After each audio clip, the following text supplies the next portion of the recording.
Welcome to Concepts of a Holiday Q&A, where we are here to answer all of your burning questions. We have collected thousands and thousands of questions from all of our supporters just like you, and we are here to answer some of the most asked questions. I think I'm going to start this off with you, Jordan. I think the first question is best suited for you. Yeah, and why is it a holiday special, you ask? Well, if you've noticed, if you've watched any of our previous episodes, I, for one, am not in the same place as usual because I am with family for the holidays, and family gracious enough to let me use the office as a makeshift recording studio. But the first question we're going to take from our focus group is actually one that I, as the political family member, got from the moment I walked in the door from the train station. Where is Kamala? Going dark and quiet is not good. It's like her and Biden have given up. And yeah, I mean, I've gotten that question from pretty much everyone outside of politics who I know who voted for Harris, and honestly, even a few who voted for Trump. I know that we talked a little bit about this in our last episode, but there's so much stuff going on behind the scenes that Biden has been doing that a lot of other, I'm going to call them staff members, have like totally checked out from.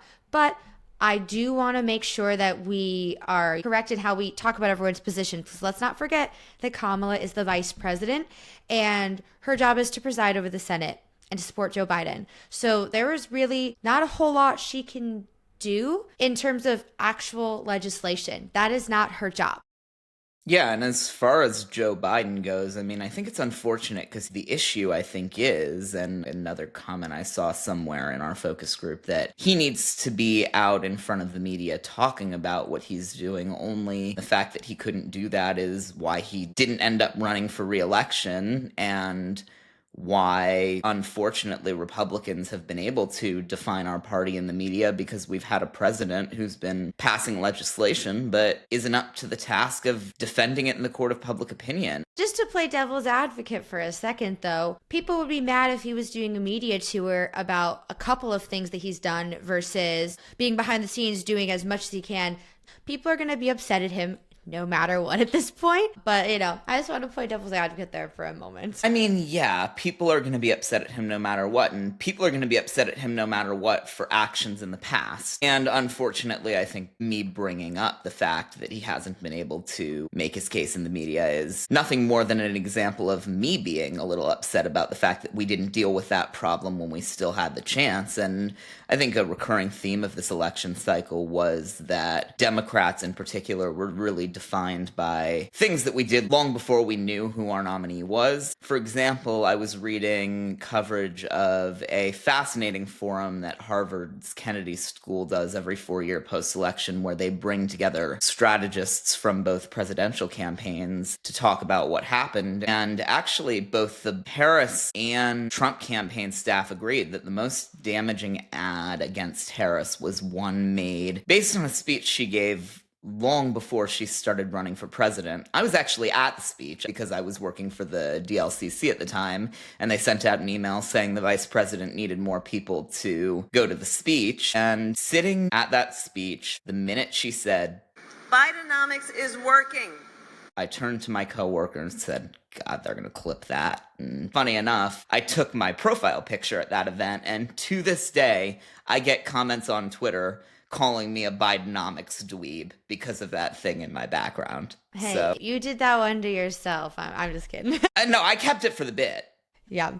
The next question that we have is, I think the Democrats are tone deaf to the average citizen and afraid to protect and defend the little guy. Why do you think people think that Luigi Mangione is a hero, and how many people have been denied healthcare or destroyed by healthcare debt? I thought this was such a powerful question.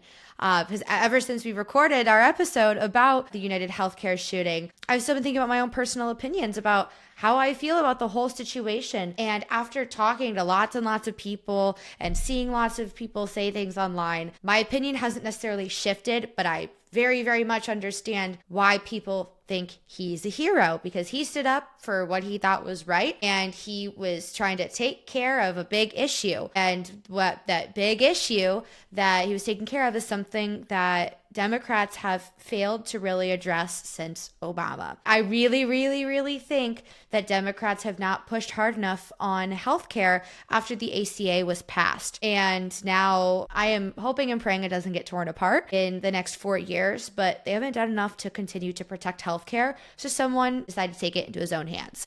Yeah, no, there's a lot to unpack in this comment that this person made. And I think on one hand, there's the Luigi Mangione aspect, the fact that people are standing up for him because of this media trial. And the killer's motive happens to be one that so many people agree with because, unfortunately, so many people do have bad experiences with the healthcare system, and you can't deny those experiences. But I think this goes beyond healthcare, because if the Democratic Party were functioning in its ability to have a message on really anything progressive, we would have a healthcare message that people could rally behind when they were upset about their healthcare coverage getting denied. But the fact is, our party is, as this person says, tone deaf to the average citizen. And I wouldn't say so much tone deaf, but our party is afraid to protect and defend the little guy. I think that is the key part of this comment. And I think it's why people are hailing Luigi Mangione, who, by the way, isn't the little guy himself. He's a trust fund kid who's, I think, fun fact, might actually have more family wealth than the CEO he shot. But I think people see him as the only person who's actually willing to stand up for the little guy. And Luigi Mangione is very media literate. He knows that people are looking for that avenger, for that hero. He knew that people wanted a Batman, and so he's becoming Batman. Yeah. That's the most simple way to put it. Yeah, no, that is exactly what it is. He's that guy in hockey pads, and which one was it? Dark Knight? But I think that leads really well into the next question. Oh, yeah, no, I think that leads really well into the next question, which is, when are Dems going to pull it together and have a responsible platform that all can hear? And I mean, the answer to that is when somebody figures it out and the people who support us, both in the inner circles as well as the grassroots supporters, get behind somebody who has that responsible platform. And this question, we loved seeing this because this is our entire goal. We agree Democrats need to pull it together and have a responsible platform that not only all can hear, but that all can hear your comments. And that's why we're spending this episode reading thoughts from this focus group, because that is our entire platform at New Digital Now. We believe that for too long, grassroots donors, grassroots supporters have been the backbone of the Democratic Party. You guys give your $5, $10, $20, $34 to power our candidates, to power our campaigns, to power our ads, to power our committees, to make sure that the party can continue working. Yet our party leaders claim we don't have the time to listen to what you have to say. Like, that's bunk. I mean, when I was working within the official Democratic Party, it was all about how much money we could raise and how quickly we could grow our email list. But come to think of it, it's like, yeah, no wonder people think that we're not listening to them, because we're not. And I think that goes really well with the next comment, but I'm going to let Jordan read that one. Yeah, I think this is just a little more... It's raw. It's more raw emotion. Some raw emotion, but it needs feelings gotta be felt. We are in deep shit. You better have some smart effing people to play against these billionaire criminals and Christian nationalists. No more kumbaya BS. Our world will not survive unless we can somehow stand up and fight these monsters. And I think those last two comments are two different sides of the same coin, you know? Like, we've got the pull it together, and then we've got the I'm going to throw out some strong words to get my point across. And I think that's really representative of how people are feeling. They're on both ends of the spectrum of going from, 0 to 100 and 100 to 0, like back and forth. And we've lost a lot of what is in the middle, which is sanity and clarity and ethics and morals. Yeah, no, but at the same time, I mean, people are upset, and this no more kumbaya kumbaya BS. I mean, I understand it. Also, doesn't help that whether or not we were right, and we'll find out if we're right shortly, unfortunately, we campaigned on Donald Trump's a fascist, and now it looks like we're folding to fascism. So I understand why people are pissed off. But at the same time, I think we learned from the results of this election that digging in further on some of the farthest left principles isn't going to be the answer. Now, don't get me wrong, that doesn't mean we shouldn't hold our progressive ideals. I don't change for a second what I think about how an ideal world would be situated. The question is, okay, no more kumbaya BS, now what? What do we do? How do we get ourselves to a place where Trump, whatever disaster is about to unfold, is the end of this horror story instead of the beginning of a fascist movement that carries him on as a martyr once he finally eats one too many burgers and croaks?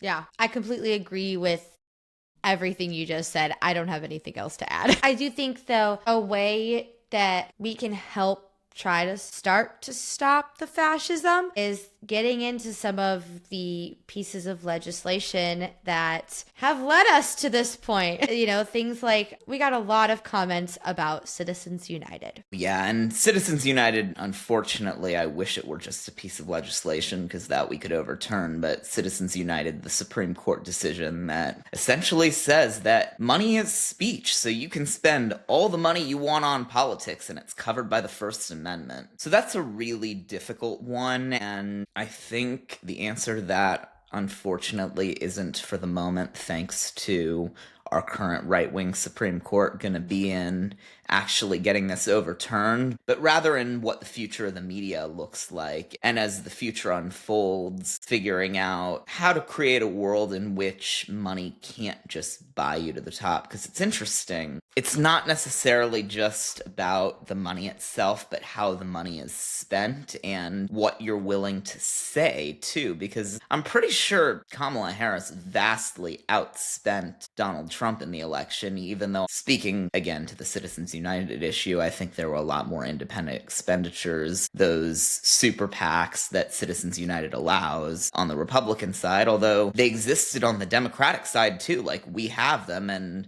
I think it's interesting they, on the Democratic side too, screw over our supporters, the people like you who don't have influence in our party because the people running the super PACs are the ones making the decisions about what our messaging is going to be. And I hate to say it, but the only answer to that is, and we get a lot of complaints about the email and text fundraising that you get so incessantly.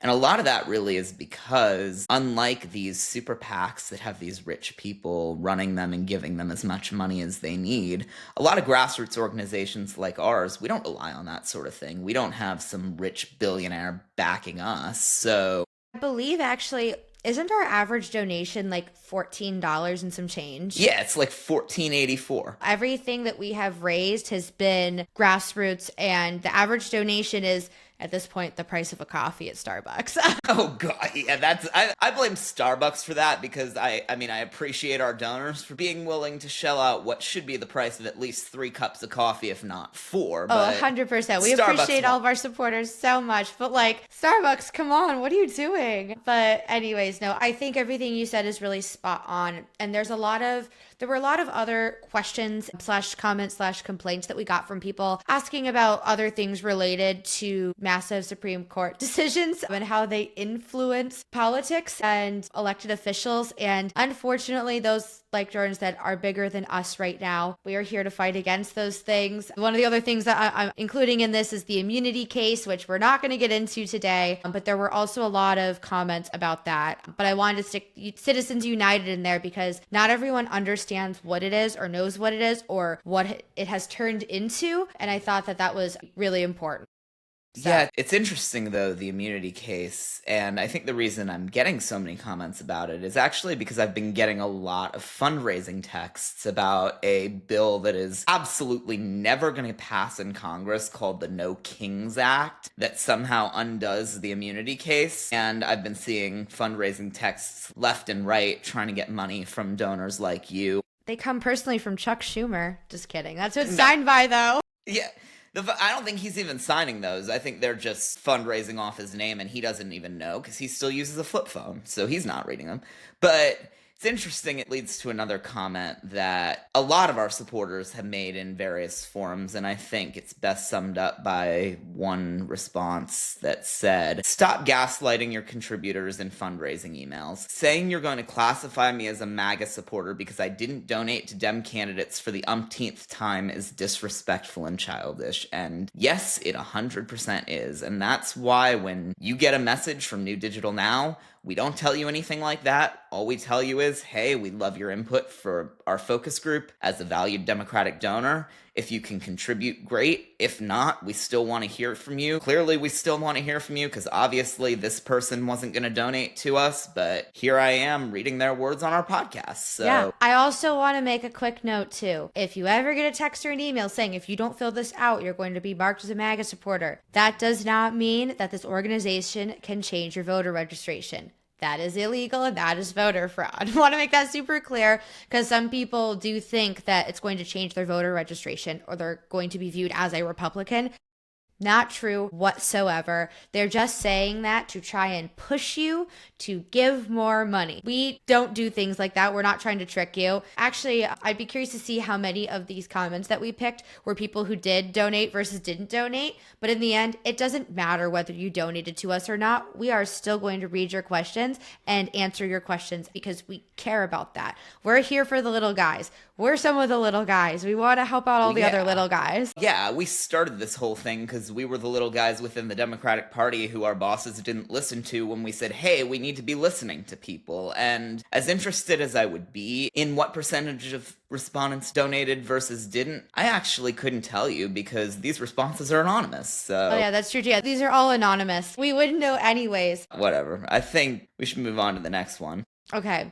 So one of the comments that we got a lot of, I think it's summed up really well in this short one. Run primaries with 3 exclamation points. So true. So I was really excited to talk about this one because I get to talk a little bit about campaigns and field organizing. So here's the interesting thing about primaries. It depends on where you live, how important primaries are. So for example, if you live in a big city like New York City or Chicago, your primary race, especially if you're a Democrat, is what matters the most because those cities are very, very, very likely to lean heavily blue and vote blue. So primaries in Democratic heavy areas like I said, Chicago, New York, they rely on the primaries. That is their general election because for the general election in Chicago, it is so unlikely for a Republican to win. I'm not going to get into on the comments of that and whether that is right or wrong.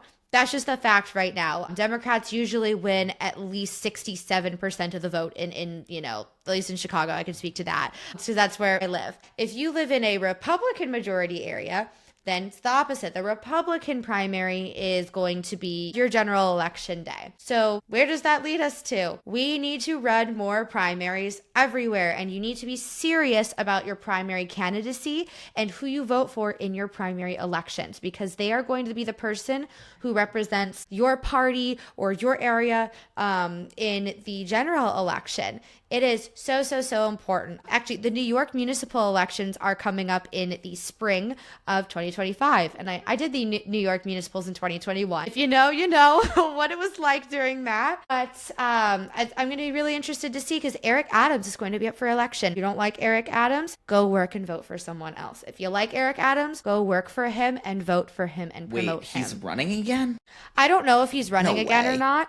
I'm not sure. It would be dumb of him to run again. If you want to figure out whether I like him or not, you can put 2 and 2 together there. But that's what I mean though. Like New York City is one of the places where whoever is elected to the city council and as the mayor, that is what a lot of the country kind of looks to. Same within Chicago and same within LA. I think that is definitely starting to shift a lot in the last couple of years, but it's still their leading progressive cities. If you care about your local elections, go out and vote. Speaking of those primaries, though, I think it's a little early to get into this, but I think we saw some of our focus group respondents starting to think about 2028 candidates, right? Yeah, I'm not ready to think about that yet. 2024 is not even over, but I thought that this was a really like thoughtful and insightful comment that someone left that I think really shows that voters out there are aware of and understand more than we think. So this comment says, my number one choice for 2028 is Gavin Newsom and Cory Booker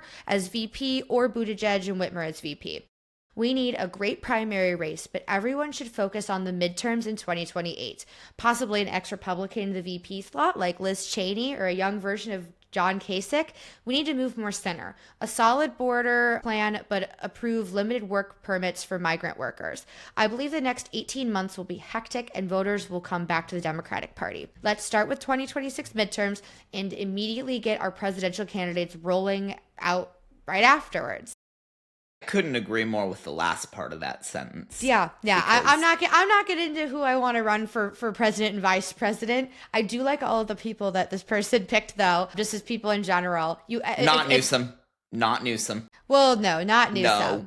No Gavin Newsom. We don't need more California Democrats, but if As anyone... a California Democrat, we don't belong running for national office. There is a reason that there have only been 2 presidents from California, and they're both Republicans. I didn't realize that until just now. But anyways, I was going to say, also, if anyone who knows me, you know that I love Cory Booker, and I will do anything to talk about Cory Booker, but this is not the time or place. Yeah, let's see who can win us the midterms. And most importantly, let's remember that local elections matter, and especially now that Republicans have control over the federal government, or Elon Musk has control over the federal government, that the only place we have to fight back and the place we should be most focused on are those state level elections, which some of those will be coming up with some special elections a lot sooner than you think. Yep, there's going to be a lot of special elections that come up and a lot of primaries that are coming up if all of / most of Donald Trump's cabinet appointees get approved. So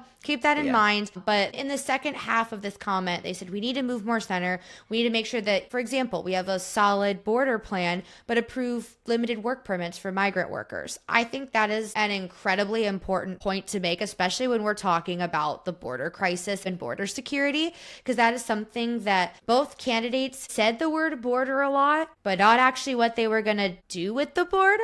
And I think that's something that, is, I'm not going to call it a niche issue. I can't think of the word I want to say right now. Yeah, there we go. It's a wedge issue. It's a wedge issue. Unfortunately, Kamala Harris was spot on when she said that Donald Trump would prefer to run on a problem than solve the problem.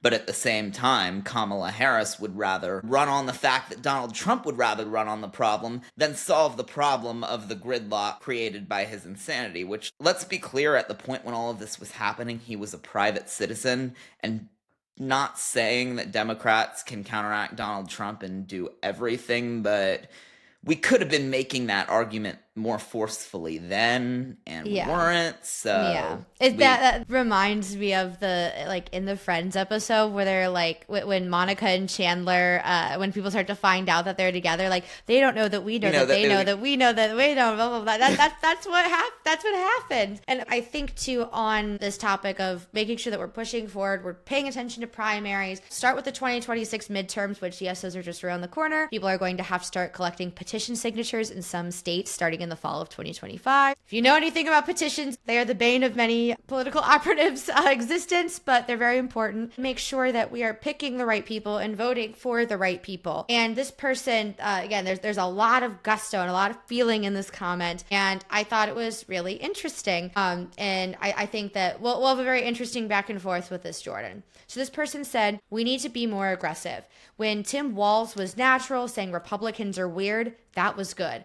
And then the Democrats tamed him. Bernie Sanders also tells people what to do. He's got a lot of energy. And then the Democrats tried to tame him. We need to get stuff done when we have a majority. Stand for something populist. Get it done, not just incremental changes. It makes me so angry how much money and donations are just enriching consultants that don't care about what's going on. We need to build our own TV networks. Elevate YouTubers and podcasts that already support the candidates that are out there running. Build organizations that work long-term on how to be on top again. Stop being meek. It's nice to be polite, but we need to start being more frank. Tim Walz was great when he got in, and he lost his power. Yep. I think that's such a powerful thought. On all of that.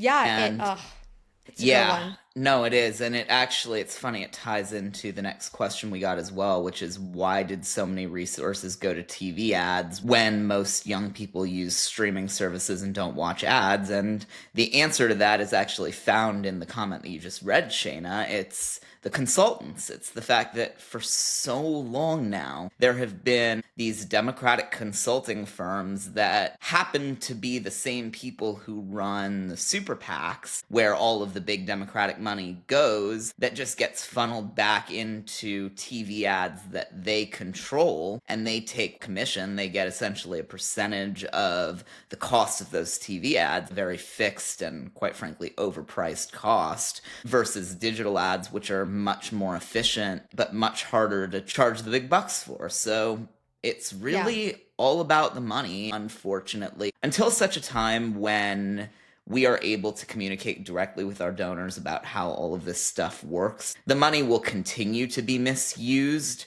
and we couldn't agree more on the idea of building our own network. That's exactly what we're doing. Concept of a Pod is what we hope is the first of many podcasts created by grassroots democratic organizations that are doing the important work on the ground, funded not by special interests, but by donors like you, which will allow us to not be afraid to say the things that we can't say, the things that could get us in trouble with those big money donors. Yeah, one of the things that when we first started this whole project, actually, that Jordan and I wanted to make sure that we always check in on is that we are being authentic and that we are being ourselves throughout all of this too, which I think really ties into when Tim Walz was being Tim Walz. It was great, but then as time went on, felt like the Democratic Party was trying to tame him, and Bernie Sanders felt scripted. Yeah, it felt scripted, and Bernie Sanders wouldn't let that happen. I started to make this clear too. When we're talking about Tim and Bernie here, we are not making endorsements of any wonderful old men. We are just here talking about the comments, because I know people get pretty intense sometimes when you start debating candidates. Yeah, we're really talking about their communication styles here. And I think that leads really well into our next question. I know this one is going to bring up some feelings for people, and I also want to put, I guess, a trigger warning here. We're going to be mentioning sexual assault and sexual harassment. Why do Democrats destroy some of their best people like they did with Senator Al Franken? And when are they going to start listening to their voters? This question really struck me for a lot of reasons. And one of the reasons is that everything with Matt Gaetz came out today with the ethics report. And did you read that thing? I did. I haven't gotten a chance to read the whole thing yet. I haven't read the whole thing yet, but I've read most of it so far. And I, as a blanket, very clear statement, want to put it this way. People on both sides of both parties have committed sexual harassment and sexual assault and made people uncomfortable in the workplace or at home or outside of work. That does not mean that they are the best people. Plain and simple. You could have argued that Madison Cawthorn and Matt Gaetz were some of the best people in the Republican Party, and they both got pushed out because of similar allegations. Oh yeah, those two were firebrands. Yeah, I really think bases that, love them. But, and I know that Al Franken has his base that loves him, but he did something bad and he took responsibility for it. That's the difference between Democrats and Republicans at this point, is that the Democrats who have been caught for these things, also, we could bring Katie Hill into this if we really wanted to. Let's be clear, if there's someone who should be allowed to come back, Katie Hill. Put aside Al Franken because he did something. Katie Hill, I don't even want to get into that story because I don't want to drag that woman through the mud anymore to say that she deserves her seat in Congress back. That's my point, is that some of the best people that we have didn't commit crimes and they haven't made people uncomfortable or done sexual harassment or sexual assault. Yeah, plain and simple. The part about listening to our voters is that if someone chooses they don't want to do this anymore or they want to take responsibility and leave office, that is their choice, and the voters get to go pick someone else to be in their place. If they were one of the greats, they wouldn't have done those horrible things. That just plain and simple, period. Yeah, no, it is a very slippery slope when you start excusing bad actions because it's somebody you like. I mean, Luigi Mangione?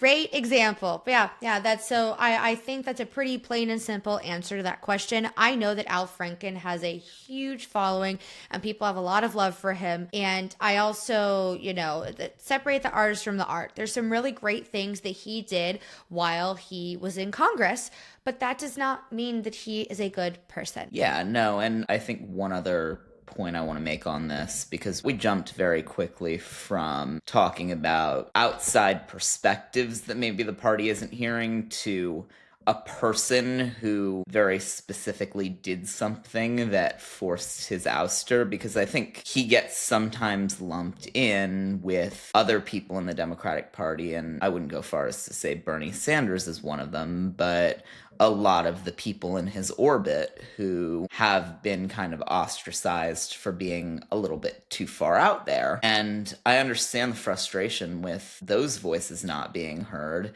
That being said, a lot of those people, I hate to say it, usually if somebody is ostracized from the Democratic Party, there's a good reason for it. And maybe are we a little too guilty of not giving people a little leeway to learn and grow from their mistakes? But we also have to reckon with the fact that in the age of social media, a lot of people gain followings for saying or doing things that are offensive or wrong. And a lot of their followers like them because they hold those beliefs. Because if you like this person, you're allowed to believe these things too. Yeah, there's a lot of I was gonna say there's a lot of nuance, but there is and isn't in this situation. I think that it's really important that we hold people to a high standard, especially in the Democratic Party. And the difference here is that Democrats have more morals than Republicans, as we can clearly see. And speaking of morals, let's talk about our favorite news station. No, there really is one more element of this whole thing that adds a dimension of nuance that I don't think comes up here, and that is the media environment and the way Democrats are treated in the media that their supporters watch, and the way Republicans are treated in the media that their supporters watch. And I think that really leads into the final comment that we're going to cover on this episode of the pod today. More Democrats need to be present on Fox to counter misinformation, need to develop our own media infrastructure on radio to compete with Sinclair. Misinformation and lies empower Republicans. It all started with Rush Limbaugh, and Dems have never had an answer. First off, I didn't think that name would pop up again. It's been a while. God, Rush Limbaugh, yeah. It's actually so interesting. I read an article this morning on the MSNBC website that was comparing Elon Musk to Rush Limbaugh and talking about how Rush Limbaugh used to get on the radio when there was a bill he and his audience didn't like and would just start yelling at Republican members of Congress on the radio until they killed the bill. He would get bills killed using his radio show. And doesn't that sound a lot like what just happened in the House? But we don't do radio, it's now Twitter. I refuse to call it X, it's Twitter. Yeah, but I mean, that is now the right-wing source. This person's right, Democrats do need that infrastructure, and not to toot our own horn, but I think the answer lies in podcasting here, and we don't have all the answers here. This is just concepts of a pod, but this is the start of our work to build that new media infrastructure that we talk about in our fundraising that so many people here clearly want. And our goal here is to, through the focus group, take the words of Democratic supporters like you, read them out loud, get them online, and amplify them as much as possible to the point where our party leaders in the media can no longer afford to ignore them. But we can only do that with your support because, as with anything, likes, shares, comments, and unfortunately fundraising rule the game. So if you want to see a new media infrastructure with more fight for Democrats to counter Fox News, to counter Sinclair, which for anyone who doesn't know, Sinclair Broadcast Group is the scariest thing in the world. It is a national company that owns a lot of your local news stations across the country, and they're totally conservative, and they write the stories that a lot of your local reporters read. So you may not even realize you think you're listening to your local news, but it's actually coming from conservative media. So that's just another element in there. But our goal here and our work for the new year will be to get your voice out there, to grow this platform, to grow a new media ecosystem for Democrats, to make sure that come the next election, your voice is heard and it's not just Elon Musk and his fanboys. Now, please make sure that anytime if you get a text from us, fill out the surveys. We mean it when we say we read through everything. Even if you don't get the text from us, go to our website, submit questions to us. I believe the link is in the description. There we go. Link is in the description. Link is in the description. Please submit questions, comments, and anything that you want to say to us. We truly care, and we hope that all of you have a happy holidays and a happy new year, and we will see you in 2025. Yeah, and good luck with, I'm sure if you're listening to this podcast, you are probably the political family member. So whether you're lucky enough that your family all agrees with you, or you're going to have a tense holiday season, or you've chosen to, as I've seen some people have decided to take some space from some of those MAGA family members, do what you need to do. But we are here with you. We are here with you, and we're going to send out one final focus group to capture how people are feeling heading into the holidays, heading into the new year, and really put a cap on our 2025 strategy. So we're looking forward to hearing from you. Link is in the description to fill out the focus group. Like, share, subscribe, comment, all the things, and we'll see you in the new year. Happy holidays and Happy New Year.